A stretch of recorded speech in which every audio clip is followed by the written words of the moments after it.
தொழிலாளர்கள் இந்த நிறுவனத்தில் ஒப்பந்த தொழிலாளராக வேலை பார்க்கிறார்கள். அவர்களை பற்றிய விவரங்களை இப்போ பொதுவாக சொல்ல போனால், இப்போ 2000க்கு அப்புறம் கிட்டத்தட்ட தமிழக மின் வாரியத்தில் ஒரு 20,000க்கும் மேற்பட்ட ஒப்பந்த தொழிலாளர்கள் பணிபுரிஞ்சு வராங்க. இவங்க எந்த மாதிரியான வேலைலாம் பார்க்குறாங்க பார்த்தீங்கன்னா, இன்றைக்கி இப்போ இரவு நேரத்தில் ஒரு மணிக்கு பவர் கட் ஆகுது அப்படின்னா, அந்த நேரத்தில் ஃபீஸா கால் அட்டன் பண்ணுறது இந்த ஒப்பந்த தொழிலாளர் பணி தான். இதை கடந்து 24 மணி நேரமும் மின் உற்பத்தி நிலையங்களான வடசென்னை நில நிலையம், மேட்டூர் நில நிலையம், தூத்துக்குடி நில நிலையம், இதை கடந்து நீர்மின் நிலையங்களான பவர் ஹவுஸ், குந்தா, பரளி போன்ற 14 நீர்மின் நிலையங்கள் இருக்குது. இதை கடந்து பார்த்திங்கன்னா கேஸ் பிளான்ட்டு, ஆயில் பிளான்ட்டு, இப்படி உற்பத்தி நிலையங்களில் கிட்டத்தட்ட ஒரு 6,000க்கும் மேற்பட்ட ஒப்பந்த தொழிலாளர்கள் அல்லும் பகலும் மக்களுக்காக மின் உற்பத்தியை அயராது உழைத்து கொண்டிருக்கிறார்கள். இதில் பல தொழிலாளர்கள் உயிரிழந்தார்கள், சில தொழிலாளர்கள் உடல் உறுப்புகளை இழந்தும் பணிபுரிந்து வருகிறார்கள். தொடர்ச்சியாக பார்த்திங்கன்னா இதை கடந்து இன்றைக்கி நம் நாட்டின் முதுகெலும்பான விவசாயத்திற்கு இலவச மின்சாரத்தை வழங்கக்கூடிய பணியை கிட்டத்தட்ட 1,00,000 மின் இணைப்புகளை இந்த அரசின் மூலம் செய்து சாதனை படுத்தியுள்ளார்கள். இந்த சாதனை எல்லாமே இந்த ஒப்பந்த தொழிலாளர் பணி தான். ஆனால் இதை கடந்த பேரிடர் காலங்களான கஜா, வர்தா, ஓகி போன்ற புயல் காலங்களில் இந்த தொழிலாளருடைய பணி என்பது சிறப்பான பணி. இதை கடந்த ஆட்சியாளர்கள் நன்கு அறிவார்கள். கடந்த காலங்களில் இவர்களை 2 மாதங்களாக அந்த பேரிடர் காலங்களில் அந்த இடங்களில் பணி செய்ய வைத்து அவர்களுக்கு சான்றிதழ் வழங்கி கடைசி பணி நிரந்தரம் வழங்க மறுத்துவிட்டார்கள். இதை கடந்து இந்த தொழிலாளர்கள் பணி என்பது இன்னைக்கு பல இடத்துல பணிபுரிகிறாங்க. இன்னைக்கு செக்ஷன் ஆஃபீஸில் ஒரு டெண்டரு டைப் பண்ணணும்னா அந்த இடத்துல ஒரு ஒப்பந்த தொழிலாளர் தான் பணிபுரிகிறாங்க. இதை கடந்து பார்த்திங்கன்னா ஸ்ட்ரக்சர் ஒர்க்கு, டிரான்ஸ்ஃபார்மர் பணி என்பது, இதை கடந்து ஒவ்வொரு இடத்துலையும் இன்ஸ்ட்ருமெண்டேஷன், எம்ஆர்டி, EM2 போன்ற பல இடங்களில் இந்த தொழிலாளர்கள் பணி என்பது ஒரு முக்கியமான பணியாக இருக்குது. இதை இந்த அதிகாரிகள் கண்டுகொள்வதே இல்லை. டிஸ்ட்ரிபியூஷன் சர்க்குலேஷன் பார்த்திங்கன்னா கம்பத்தில் ஏறி அந்த தொழிலாளி பணிபுரிகிறான், எல்சி க்ளோஸ் பண்ணியிருக்காங்கிற ஒரு தகவலை கூட சொல்ல மறுக்கிறாங்க. முறையாக எடுத்துராடு போடுறதில்ல. அதை ஃபோர்மனாக இருக்கட்டும், ஏஇயாக இருக்கட்டும், சம்பந்தப்பட்ட அதிகாரி யாருமே இந்த ஒப்பந்த தொழிலாளர் பணியை முறையாக கண்காணிக்கவில்லை. அவர்களை ஏதோ ஒரு காக்கை குருவி போல் தான் நடத்தி கொண்டிருக்கிறார்கள். ஏனென்றால் அவர்கள் ஒரே அலுவலகத்தில் கிட்டத்தட்ட ஒரு 10 வருடம் 15 வருடம் பணிபுரிந்து வருகிறார்கள். ஆனால் அந்த தொழிலாளி பணியின் போது விபத்து ஏற்பட்டு மரணமடைந்தால் சம்பந்தப்பட்ட அதிகாரி இவருக்கும் எனக்கும் எந்த சம்பந்தமும் கிடையாது, இவர் அன்னோன் பர்சன் அப்படிங்கிற ஒரு வார்த்தையை பதிவு செய்கிறார்கள். இதன் மூலம் அந்த குடும்பத்திற்கான இழப்பீடு என்பது அடியோடு மறுக்கப்படுகிறது. அவர்களின் வாழ்வாதாரம் கேள்விக்குறியாகின்றது. அந்த குடும்பத்தை சார்ந்த குழந்தைகளாக இருக்கட்டும், மனைவியாக இருக்கட்டும், தாய் தந்தையராக இருக்கட்டும், அவர்களும் நடு வீதியில் தெருவுக்கு வரக்கூடிய ஒரு சூழ்நிலையை இன்னைக்கு இந்த அரசு ஏற்படுத்தியுள்ளது. அவர்கள் மரணமடைந்தால் ₹1 நெட்டில் வைப்பதற்கு ₹1 கூட இந்த அரசு கொடுக்க மறுக்கிறது. இப்போ நீங்கள் ஒப்பந்த தொழிலாளராக இப்போ அந்த நிறுவனத்துக்குள்ளே போகிறீங்க. போகும் பொழுது உங்கள்கிட்டருந்து எந்த மாதிரியான தகவல் அங்கே பெறப்படுகிறது? அது முறையாக டாக்குமெண்ட் பண்ணப்படுகிறதா? உங்களுக்கு ஏதாவது அடையாள அட்டை வழங்கப்படுகிறதா? தினமும் வருகை பதிவேடு ஏதாவது இருக்குதா? ஆக்சுவலாக இவங்க என்ன பண்ணுறாங்கன்னா, ஒரு 10 ஆடு, 10 மாடு, 10 கழுதையை வரிசையில் கட்டி விட்டு ஒரு ஐடி கார்டை பண்ணி விட்டா அது ஆக்சுவலாக அது ஸ்கேன் ஆகிட்டு போயிட்டே இருக்கும். அந்த மாதிரி ஒரு நடைமுறை, மோசமான ஒரு நடைமுறையை தமிழக மின்சார வாரியம் பின்பற்றி கொண்டிருக்கிறது. இது முற்றிலும் அகற்றப்பட வேண்டும். இவர்கள் இவர்கள் அயல் நாட்டுக்கோ அல்லது அயல் மாநிலத்துக்கோ கொத்தடிமைகளாக பணிபுரிகின்ற ஒரு அவலநிலை போன்று இவர்கள் யார் வேண்டுமானாலும் உள்ள செல்லலாம். ஒரு பாதுகாப்பற்ற அசாதார சூழ்நிலையில் இன்றைக்கு இந்த மின்சார வாரியம் ஒப்பந்த தொழிலாளர்களை ஒரு கொத்தடிமை போல் நடத்தி கொண்டிருக்கிறது. இவர்களுக்கு ஏன் ஒரு புகைப்படத்துடன் கூடிய ஒரு அடையாள அட்டையை ஃபேக்ட்ரி மேனேஜர் SCM2 இருக்கிறாங்க, லேபர் ஆஃபீஸர் இருக்கிறாங்க, ப்ளஸ் சேஃப்டி ஆஃபீஸர் இருக்கிறீங்க. இவ்வளோ பேர் இருந்தும் உங்களுக்கு கீழே அந்த ஸ்கேனிங் மிஷின் கொண்டு வரீங்க. அந்த ஸ்கேனரில் அந்த தொழிலாளியோட கார்டை நீங்கள் வெறும் நம்பர் போட்டு ஒரு சாதாரண முறையில் ஸ்கேன் மட்டும் பண்ணிவிட்டு கொண்டு போகிறீங்க.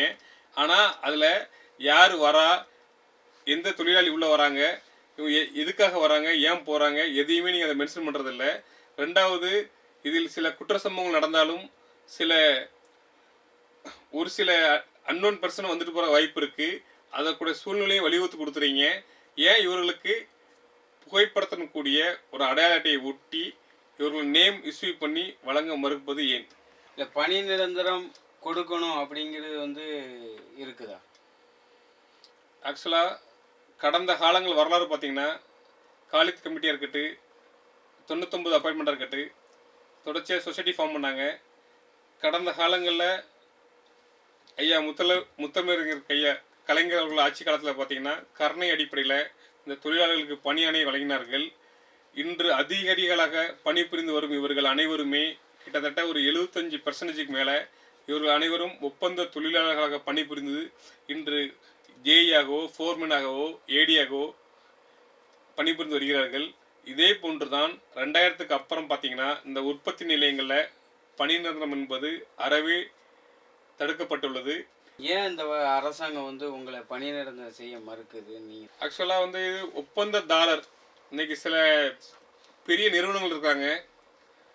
ஆக்சுவலாக ராஜா இன்ஜினியரிங் இவங்க எப்படின்னா வந்து இன்னைக்கு வந்து வடசென்னையில் வந்து இவங்களோட பணி என்பது எக்ஸ்டர்னல் இசிஹெச்பி எக்ஸ்டர்னல் கோல் ஹேண்ட்லிங்லேருந்து பார்த்தீங்கன்னா மில் பிளான்ட்லேருந்து தொடர்ச்சியாக ஏஹெச்பி இஎஸ்பி வரைக்கும் பணி போயிட்டுருக்கு. இதை தொடர்ந்து மேட்டூர்லேயும் அதை ஃபாலோ பண்ணுறாங்க. தூத்துக்குடிலையும் ஆல்ரெடி இப்போ கோல் ஹேண்ட்லிங் ஏரியா வந்திருக்காங்க.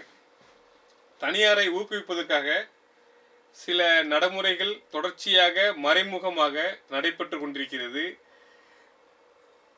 மின்சார வாரியத்தில் ஒப்பந்த தொழிலாளர்களை அவுட் சோர்சிங் முறையில் மட்டுமே பயன்படுத்த வேண்டும் என்ற முனைப்போடு மின்சார வாரியம் செயல்பட்டு கொண்டிருக்கிறது. இல்லை இப்படிலாம் நடக்குன்னு நீங்கள் சொல்கிறீங்க. இதெல்லாம் நீங்கள் அரசின் பார்வைக்கு இதுக்கு முன்னாடி கொண்டு போகலையா? கடந்த பிப்ரவரி 28, 2022 அன்று ஒரு தன்னெழுச்சியான ஒரு போராட்டத்தை கையில் எடுத்தோம். எதற்காக எடுத்தோம்னா, இந்த அரசு கொடுத்த தேர்தல் வாக்குறுதி 153ஐ நிறைவேற்ற வேண்டும் என்ற ஒரு அறிவிப்பானை ஜிஓ பாஸ் பண்ணணும் அந்த ஒற்றை அறிவிப்புக்காக சென்னை மெரினாவில் முதலாக ஒரு போராட்டத்தை தன்னிச்சையாக தொழிலாளர்கள் ஆரம்பித்தார்கள். அதனைத் தொடர்ந்து அக்டோபர் 17 போராட்டம், அதன் தொடர்ச்சியாக ஒரு சில பல போராட்டங்களை கடந்து அக்டோபர் 17, 2023 அன்று சென்னை மின்வாரிய தலைமையகத்தின் பின்புறம் ஒரு எழுச்சிமிக்க ஒரு போராட்டத்தை நடத்தினார்கள். இந்த அரசு நம்மை கண்டுகொள்ளவில்லை, நாம் ஏன் தமிழகத்தில் போராட வேண்டும், இவர்கள் நம்மளை தமிழகத்தில் முடக்க பார்க்கிறார்கள், நம்மளது கோரிக்கையை இந்த அரசு செவிசாய்க்க மறுக்கிறது, இவர்கள் கொஞ்சம் கூட நம்மளை திரும்பி பார்க்கவில்லை. நாம் ஆந்திரா வரை சென்று அந்த மாநிலத்தில் இருந்து கொண்டு ஒரு அகதிகளாக அந்த போராட்டத்தை 12 நாட்கள் நடத்தினார்கள். சற்றும் செவிசாய்க்காத தமிழக மின்சார வாரியமும் இந்த அரசும் தொழிலாளர்களின் போராட்டத்தை 12 நாட்கள் கொண்டு செல்ல வைத்து 13வது நாட்கள் அன்று காலை 10 மணி அளவில் தமிழக ஆந்திர எல்லை பகுதியான ஆரம்பாக்கம் என்னும் இடத்தில் டிரான்ஸ்ஃபார்மர் ஆஃப் செய்துவிட்டு 10 கம்பங்களில் 20 ஒப்பந்த தொழிலாளர்கள் ஏறி அமர்ந்தார்கள். தன் உயிரையும் பணையம் வைத்து கொஞ்சம் கூட தன் குடும்பத்தை சிந்திக்காமல் அன்றைய தினம் அவர்கள் ஒரு எழுச்சிமிக்க ஒரு போராட்டத்தை சென்னை கொல்கத்தா ஹைவே ரோட்டில் ஒரு சாலையை மறித்தும் அமர்ந்து நடத்தினார்கள். அந்த போராட்டத்தின் எதிரொலியாக மாண்புமிகு மின்துறை அமைச்சர் அவர்கள் மறுநாளை அழைத்து பேச்சுவார்த்தை நடத்தினார்கள்.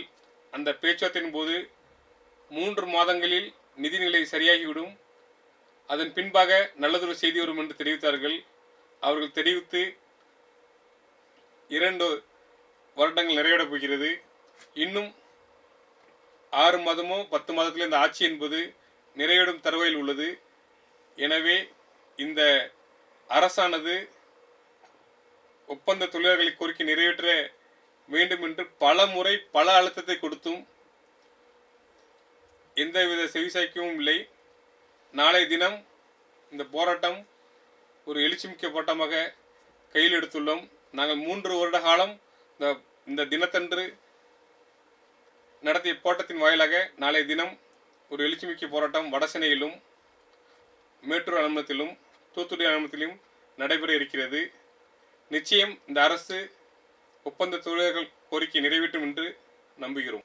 நாளைக்கு போராட்டத்துக்கு அப்புறமும் இந்த அரசாங்கம் உங்கள் கோரிக்கைக்கு செவி சாய்க்கலைன்னா நீங்கள் என்ன செய்வீங்க? வேதனை கலந்த ஒரு மன அழுத்தத்துடன் இந்த பதிவை நான் இந்த அரங்கத்தில் பதிவு செய்ய விரும்புகிறேன். இந்த ஒப்பந்த தொழிலாளர்கள் என்பது இவர்கள் ஒரு அடிமை தொழிலாளிகளா, இல்லை இவர்களுக்கு ஏன் இந்த கோரிக்கை நிறைவேற்ற மறுக்கிறீங்க? தொடர்ச்சியாக நாங்களும் இந்த அரசை சரி ஏதோ ஒரு நிதிநிலை சரியில்லைங்கிற ஒரு காரணத்தை கடந்த 2 மின்துறை அமைச்சர்கள்ட்டையும் சந்தித்து பேசணும். ஆனால் இந்த மனசாட்சியோடு தான் நாங்கள் இந்த விஷயத்தில் பார்க்குறோம். ஆனால் இந்த அரசு இந்த தொழிலாளர்களை மனசாட்சியோடு பார்க்கல. இதையும் கடந்து இதே நிலைமை நீடித்தால் நிச்சயம் டெல்லியை நோக்கி பயணிப்போம். குடியரசுத் தலைவரிடம் வாக்காளர் அடையாளத்தையும் ஆதார் அட்டையையும் குடும்ப அட்டையையும் ஒப்படைத்துவிட்டு இந்த தொழிலாளர்கள் நிர்கதியாக இன்னைக்கு நிற்கிறார்கள். இந்த அரசு, தமிழக அரசு இவர்களை புறக்கணித்து விட்டார்கள்.